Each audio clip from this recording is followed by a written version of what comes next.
Hello students, today we are starting a new topic of class 10th, nationalism in India. The main topic is the sense of collective belonging. This is the next topic. Uh,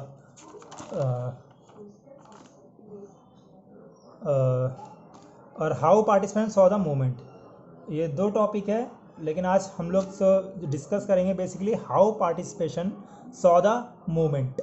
ये first topic है। इसमें 1 mark से question put up करता है board के अंदर कि organisations के नाम, जैसे हमारे इंडिया में जितने भी ट्रेड एंड कॉमर्स का सामान है, जो भी ट्रेड होता है, जो भी ऑर्गेनाइजेशन है, इंडस्ट्रीज़ हैं, उनको उनके लिए एक ऑर्गेनाइजेशन बना हुआ। दो ऑर्गेनाइजेशन नाम बता देता हूँ। They formed the Indian industrial and commerce congress in 1920 में एक सेटअप हुआ था। दूसरा federation of the Indian chamber of commerce and industries, FICCI. अब गूगल पे भी सर्च करोगे, फिक्की आज भी अवेलेबल है इंडिया के अंदर, जो ट्रेड एंड कॉमर्स को देखता है। 1927 में बना था ये, ठीक है। तो ये दो, एक 1 मार्क्स में इसकी फुल फॉर्म पूछ सकता है, या पूछ सकता है ये बिजनेस इंटरेस्ट के लिए कौन कौन से ऑर्गेनाइजेशन सेटअप हुए। तो ये दो ऑर्गेनाइजेशन का नाम याद रखना। और इसके जो हेड थे ना, वो थे, एक का नाम था पुरुषोत्तम ठाकुरदास, दूसरे का नाम था जेडी बिरला। बिरला का नाम तुमने सुना होगा, बिरला का सीमेंट भी आता है अभी, और बिरला बहुत फेमस इंडस्ट्रियलिस्ट था और कैपिटलिस्ट भी है उस टाइम पर, और आज भी बिरला की चीज़ें बिकते हैं सामान। तो ये लेड कर रहे थे इनको। तो ये फर्स्ट टॉपिक हो गया हमारा, ऑर्गेनाइज बिजनेस इंटरेस्ट। दूसरा है the limits of civil disobedience movement. तो मैंने प्रीवियस क्लास में बताया था कि सिविल डिसोबीडियंस मूवमेंट क्या था और गांधी जी का क्या रोल था उसके अंदर, क्या क्या प्रॉब्लम्स क्रिएट हुई, नेगेटिव और पॉजिटिव पॉइंट। अब देखो, अब ये मूवमेंट चला तो सही, लेकिन ना ये बहुत लिमिटेड था ये मूवमेंट। ये नहीं पूरे इंडिया में चला, हर शहर हर गांव में मूवमेंट चला, ऐसा नहीं था। इवन इसके क्या क्या प्रॉब्लम्स थी इस मूवमेंट में, और ये कितने लिमिट था, मतलब कहाँ क्यों नहीं ये ज़्यादा आगे बढ़ सका, पूरे भारत में क्यों नहीं फैल सका, इसके मैं कुछ पॉइंट्स बताऊंगा। फर्स्ट पॉइंट है अनटचेबल। अनटचेबल का मतलब होता है अछूत, ठीक है। जिन जो छुआछूत मान, जैसे अबॉलिश अनटचेबिलिटी हमारे कॉन्स्टिट्यूशन में दिया हुआ, छुआछूत की समाप्ति की गई है। तो उस समय सबसे बड़ी प्रॉब्लम यही थी, बिकॉज कि देखो हमारे इंडिया में वर्ण सिस्टम है। वर्ण सिस्टम में क्या होता है, फर्स्ट नंबर है ब्राह्मण, सेकंड पे क्षत्रिय, थर्ड पे वैश्य, फोर्थ पे शूद्रा। तो इनको ना बाय बर्थ, मतलब जन्म के आधार पे कास्ट डिवाइडेड होती है। तो उन्हीं में सबसे जो लोअर कास्ट का माना जाता था वो शूद्रा को माना जाता था। तो उनके साथ काफ़ी डिस्क्रिमिनेशन होता था। उस समय जो कांग्रेस पार्टी थी, कांग्रेस पार्टी को भी एलिट क्लास की पार्टी और ब्राह्मणिकल पार्टी बोली जाती थी, कि बहुत लोग क्रिटिसाइज करते थे कि कांग्रेस जो पार्टी है वो ब्राह्मणों की पार्टी है। इसलिए इसका फर्स्ट पॉइंट देखते हैं। The 1930 had begun to call themselves Dalit और oppressed. For long the Congress had ignore the Dalit. मतलब ये अपने आप को बहुत ज़्यादा ऑप्रेस्ड क्लासेस मानते थे, और कांग्रेस ने इनकी अनदेखी करी थी। क्यों? क्योंकि कांग्रेस किसकी पार्टी मानते थे, ब्राह्मणों की और एलिट क्लास की। तो गांधी जी ने डिक्लेयर किया, Gandhi ji declare that swaraj would not come for 100 years if untouchability was not eliminated. मतलब स्वराज तब तक नहीं आ सकता, इंसान खुद का राज, इंडियंस का राज तब तक नहीं आ सकता जब तक ये अछूत लोग जो है, अनटचेबिलिटी को आप ख़त्म नहीं करोगे, इसको हटाओगे नहीं। तो इसलिए गांधी जी इनको अलग अलग वर्ड नहीं बोलते थे, इनके लिए एक अलग वर्ड का इस्तेमाल किया था, उसका नाम था हरिजन, ठीक है। इनको लिए अछूत वगैरह नहीं बोलते थे गांधी जी, इनको हरिजन, मतलब हरि के जन है ये। हरि मतलब विष्णु देवता के, इनको ऐसा माना गया था। और द चिल्ड्रन ऑफ गॉड, मतलब भगवान के बच्चे की संज्ञा दी थी किसने, गांधी जी ने, अनटचेबल्स के लिए। और ये जो अनटचेबल्स थे, इन्होंने क्या, यही एक पॉइंट बताया। फिर इसमें इसी में एक पॉइंट है ऑर्गेनाइज सत्याग्रह।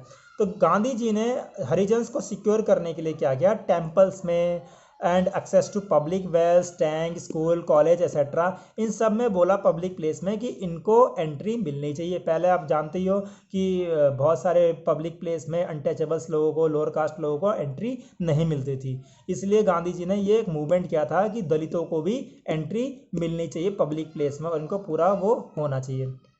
तो यही एक मूवमेंट चल रहा था गांधी जी। तो इन्होंने ना एक अपनी फेडरेशन बनाना स्टार्ट कर दिया। क्यों? क्योंकि बहुत सारे लोगों ने इनको इग्नोर किया, कम्युनिटीज़ ने, और इवन पॉलिटिकल लीडर्स ने, पॉलिटिकल पार्टीज़ ने। इसलिए अपने आप को एलिनेशन ऑफ मोड, मतलब अपने आप को अलगाववाद की भावना इनके अंदर पनपने लग गई, अलग समझने लग गए समाज से अपने आप को।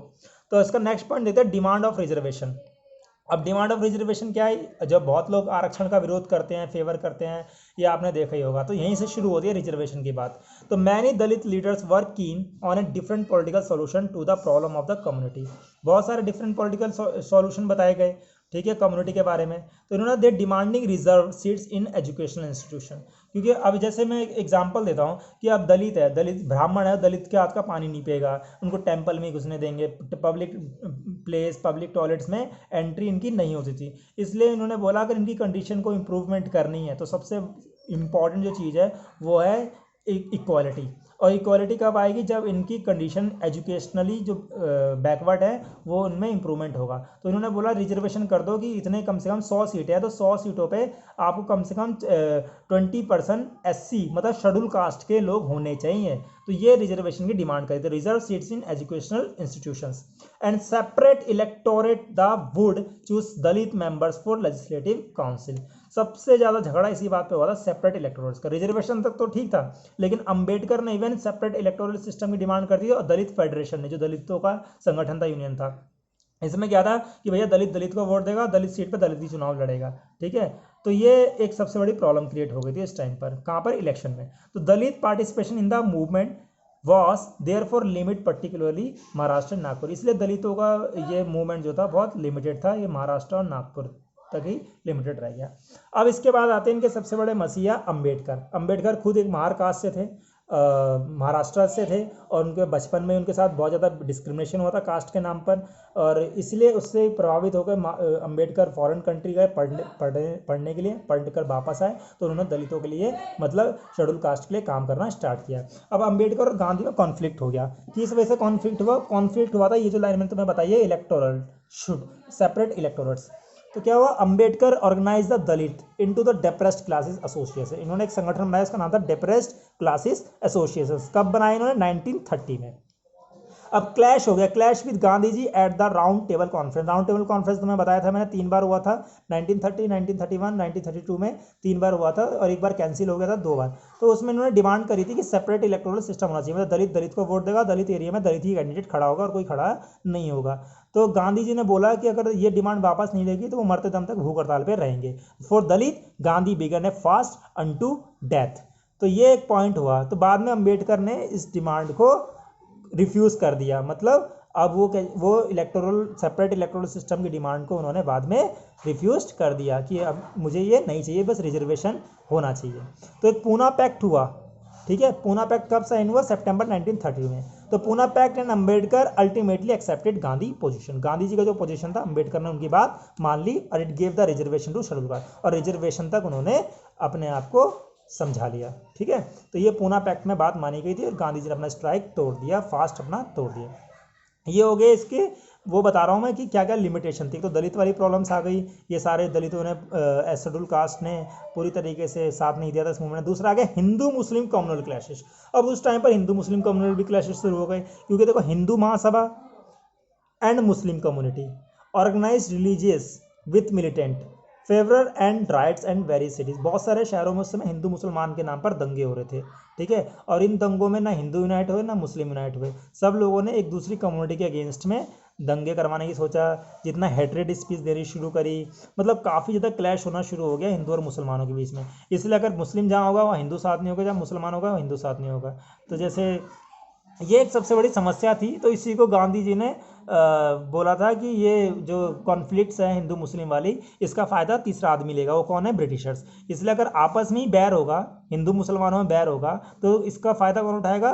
जो पावर में, जो सत्ता में, जो हमेशा सत्ता जो होती है, पावर जो होती है, वो ऐसी चीज़ों का इस्तेमाल करता है। तो जब बहुत सारे शहरों में दंगे वगैरह हुए, बहुत सारे हिंदू अलग हो गए, मुसलमान अलग हो गए, उन्होंने अपने अलग अलग संगठन बनाने शुरू किए, ऑर्गेनाइजेशन बनाने शुरू किए, तो टू कम्युनिटीज़ के बीच में एलिनेशन हो गया, मतलब अलगाव हो गया, जिस वजह से इस आंदोलन को हिंदू मुसलमान पूरी तरीके से इसका सपोर्ट नहीं मिला। तो ये हमने जाना कि limits of civil disobedience movement क्या था, उसकी क्या क्या सीमाएं थी सिविल डिसोबीडियंस मूवमेंट की, और कौन कौन से पॉइंट्स थे। तो आज हम लोग यही क्लास ख़त्म करते हैं। नेक्स्ट क्लास में हम लोग इसके आगे का चैप्टर पढ़ेंगे, और उसमें हम लोग ये जानेंगे सिविल डिसोबीडियंस मूवमेंट के बाद कि नेशनलिस्ट मूवमेंट, मतलब the sense of collective belonging. आज की क्लास हम लोग यहीं ख़त्म करते हैं। धन्यवाद।